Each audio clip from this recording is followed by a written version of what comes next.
and give you some insight about how I get into that zone. So let me bring him in, and what I do is bring Alexander's energy about a foot above my head and bring it down this way and into my heart chakra, and then let it come back out. And the reason for that is I like it, number one. Number two, it seems to kind of take a cutting edge off of Alexander. When I first found Alexander, he came through as a warrior, and the energy is still there somewhat, but he's mellowed, or I have mellowed over the years. So let me bring him in, and I'll just turn it over to him, and it'll be like I'm sitting in the chair back here, I'm listening, just as you are. I have no idea what he's going to say or where he's going to go. He just does his own thing, and I don't try to censor or to control what he's saying. And that's, if you have a guide that you're playing with, that's the best way, just to trust that what they're here to do or to say or to give is appropriate. The moment you try to censor them, it's going to feel like you're doing something that you shouldn't be touching. You shouldn't touch that because you're contaminating it with something that is your own ideas or your own thoughts. So I learned several years ago just to let Alexander be Alexander. So let me bring him in.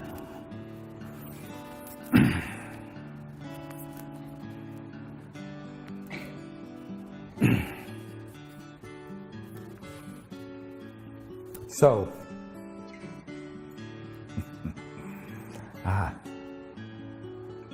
greetings. We are Alexander.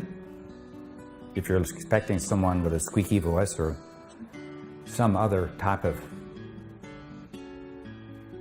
formation to appear, you're going to be disappointed, I'm afraid. I simply am the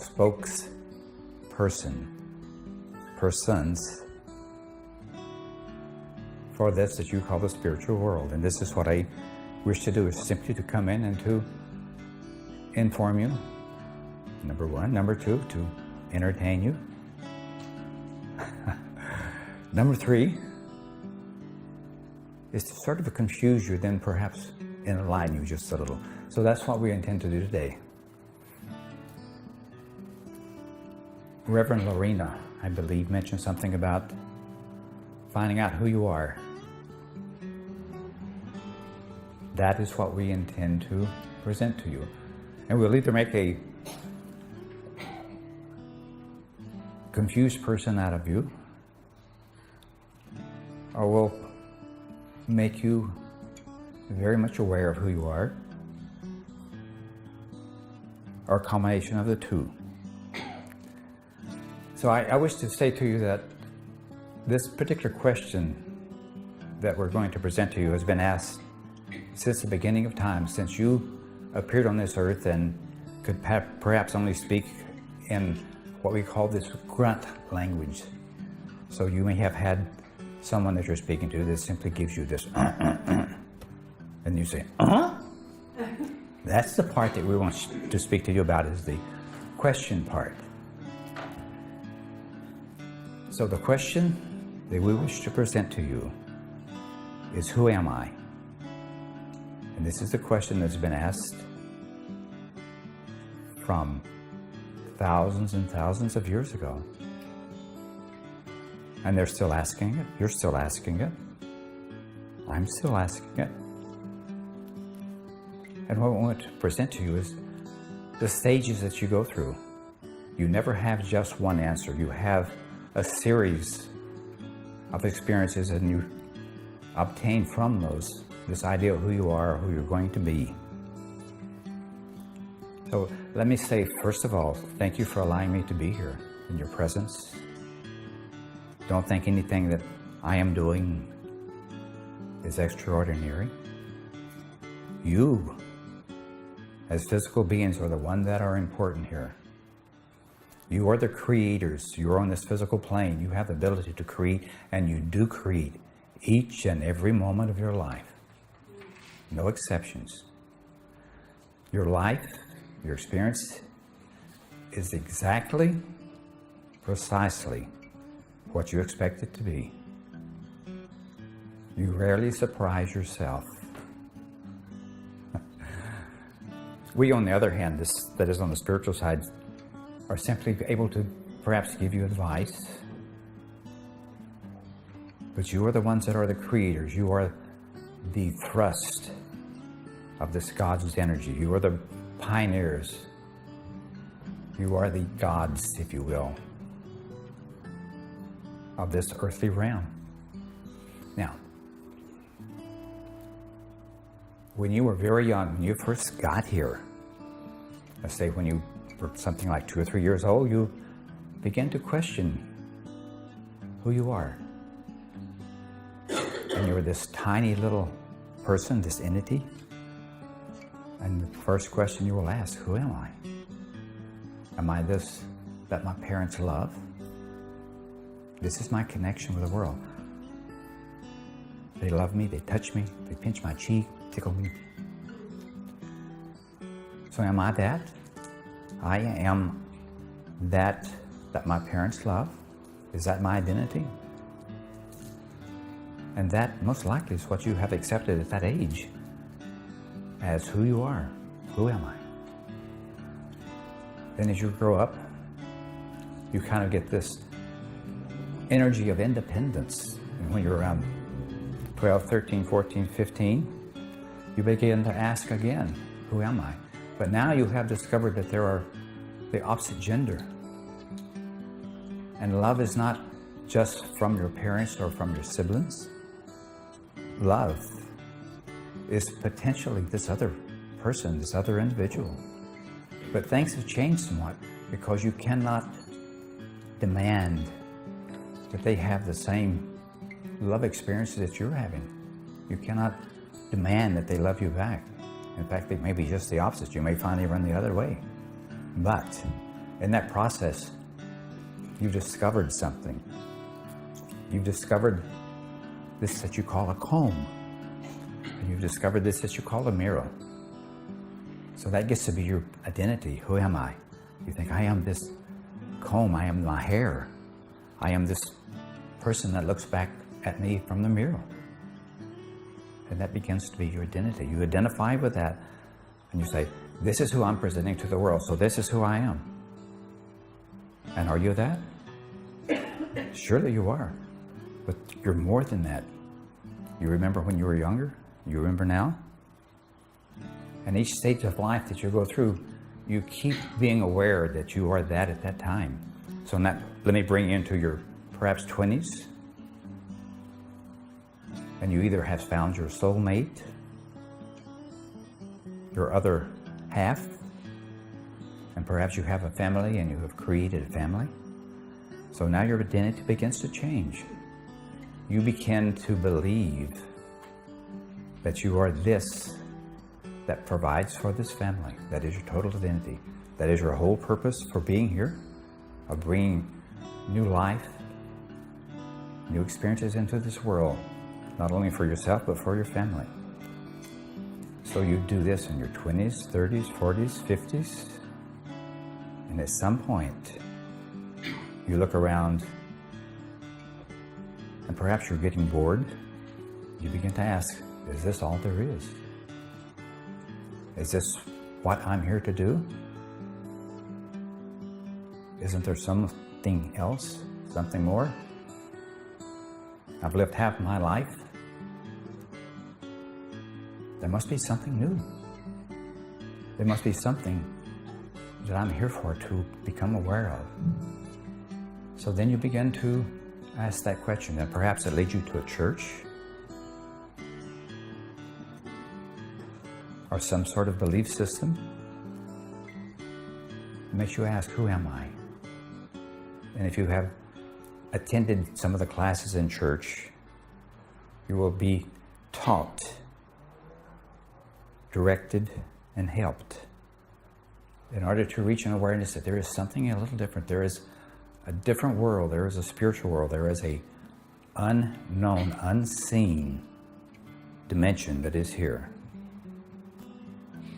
And you find that you can touch that. You can create with that. You can become aware of that. You can learn to meditate. You can begin to touch guides, teachers, angels, all of that. It is the unseen world.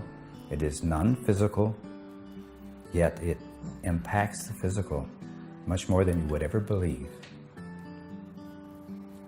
So now, perhaps you have found a teacher, a guide, or someone to relate to, someone that you can ask questions for.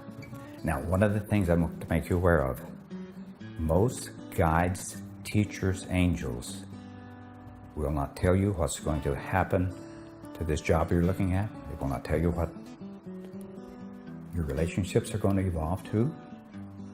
They are more there for the spiritual or for the wisdom side of life. If you have to ask those questions, this is the answer you're going to get if you listen carefully.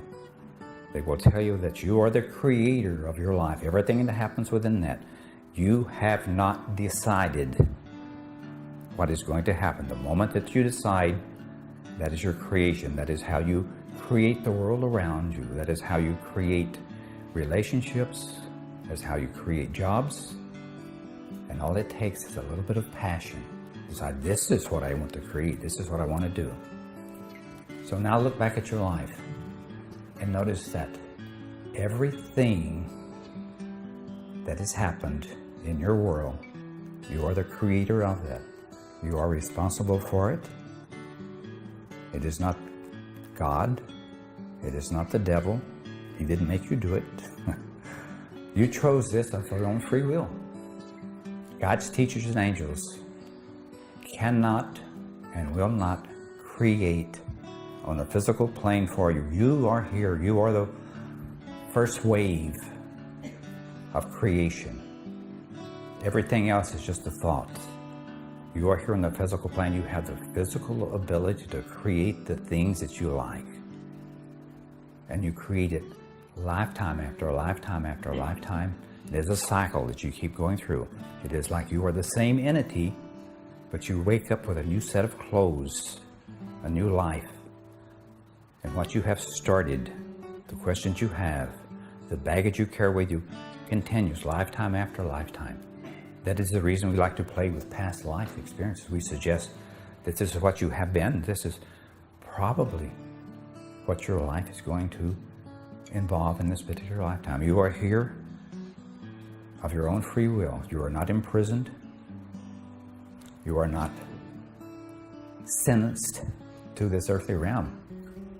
You come because you have asked to be here. So if you feel tired, worn out, or bored, change your mind. You have that ability. You are the creator. So why be something that you don't want to be? Why allow yourself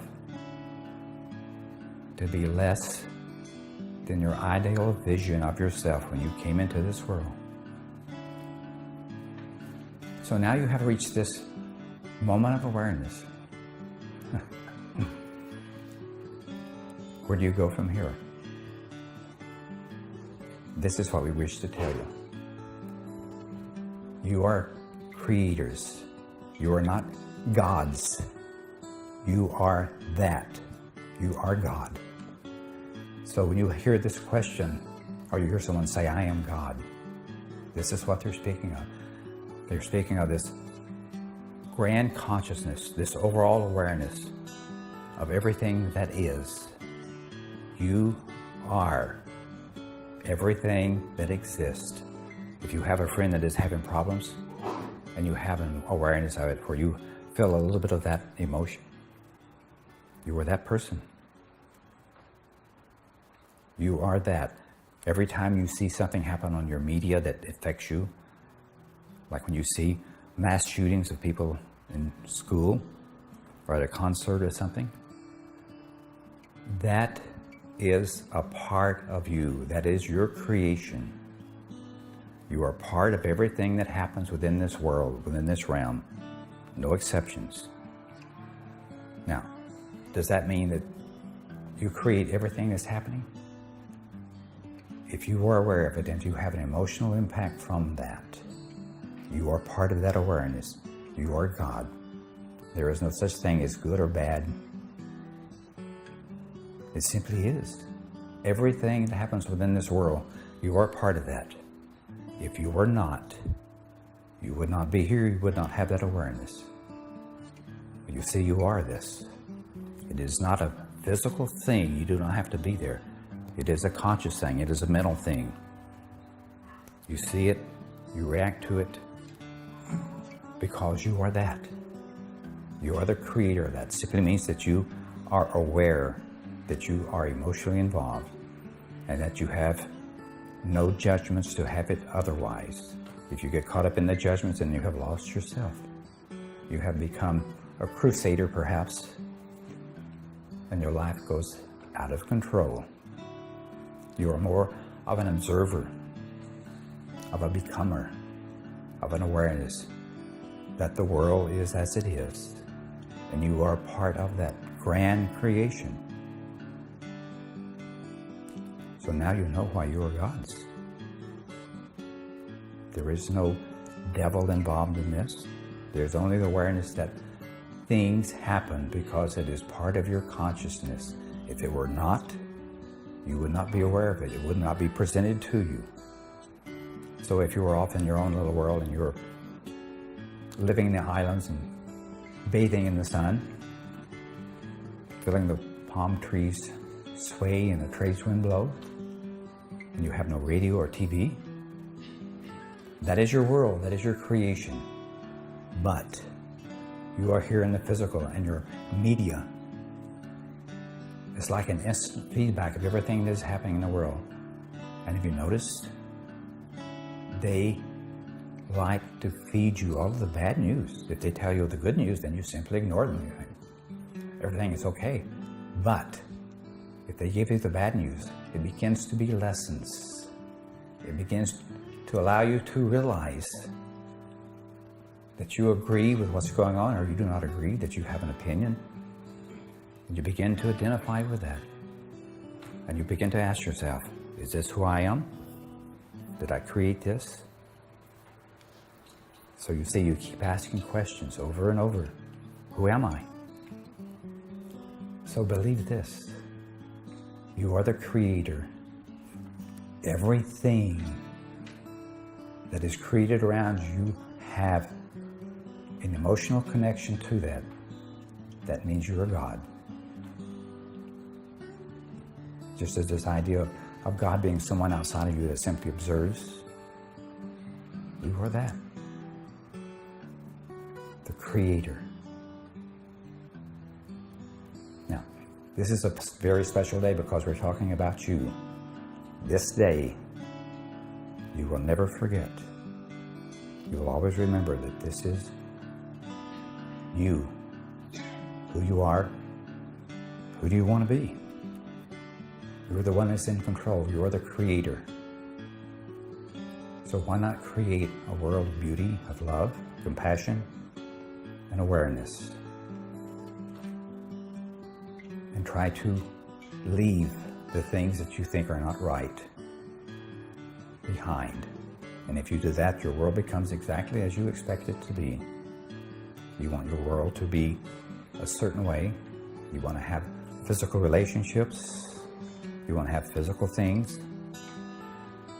Allow that to be your consciousness. Fantastic, is it not? That you are this creator that can create anything your heart desires. Notice we said that your heart desires. It is not a mental thing. It is a heartfelt thing. You only create from the heart. The other, it's just so much mental activity that creates nothing, that allows you to form judgments. But you are the creator. And this day, you will never forget. And you can begin to say, I am God. I am responsible for everything that has happened in the past in the present, and it will happen in the future. And you are eternal. You cannot cease to exist. You may turn yourself off, you may close yourself down, but there is a part of you, this God part of you, that is aware that if something happens to someone else, it happens to you. So welcome to reality. The real world is much more complicated than the physical world is around you. Everything that you see created, everything within your physical world, is created on this unseen, unknown dimension that you have the power and ability to create. Not just once or twice, but everything. And if you look back on your life, you will say, I am that small child that my parents loved. I am perhaps this teenager that loved the comb and the mirror. I am this soulmate, this family person. I am all of that.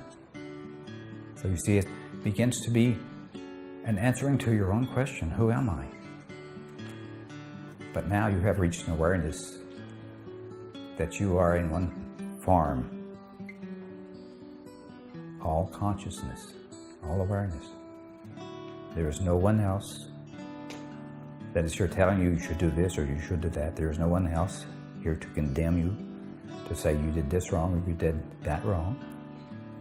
You are the creators. You are God. Now and forever. This will follow you into your next lifetime, and it will go back into the past and erase all the judgments that you have made upon yourself for the things that you perceive that you have done wrongly, the things that you could have done, should have done, will no longer exist. You just have this awareness that you are, and that everything around you on this earthly plane is, and you have only touched the earthly plane. What do you think would happen when you begin to expand yourself into space, around stars, around new creations, when you see the birth of a new star, and you know that you are aware of that, you become part of that? Can you not perceive that you are God's? Can you not see you expanding the whole of the universe? Can you not see that you have expanded human consciousness upon this plane?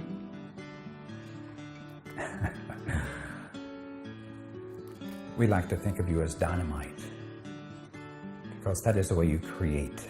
It is like a splash or a roar, an explosion. So let me say to you, thanks for your attention and for your consideration. We are delighted to be here, and we honor you because you are the God of creation. We are simply the observers. We are perhaps the advisors. So you see, when you ask, is this job going to happen, or is this relationship going to happen? We don't know. You are the creator. We are Alexander.